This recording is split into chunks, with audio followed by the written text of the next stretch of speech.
আলুর চপ তৈরি করে নিলাম।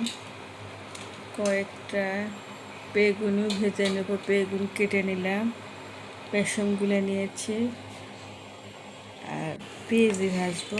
আজকের ইফতারি রোজ এগুলোই, তার পাশাপাশি ফল তো থাকবেই। ফেসবুক পাশে তোমরা সবাই কেমন আছো? রমজান মাস তো শেষের দিকে। এই রমজান মাসের ওসিলায় আল্লাহ আমাদের সবার গুনাহগুলো মাফ করুক। আমিন আমিন সুম্মা আমিন। লা ইলাহা ইল্লাল্লাহ। আগামীকাল সবার রোজা ভালোভাবে হোক। শুভ সকাল। আল্লাহ হাফেজ। Bye bye, tata.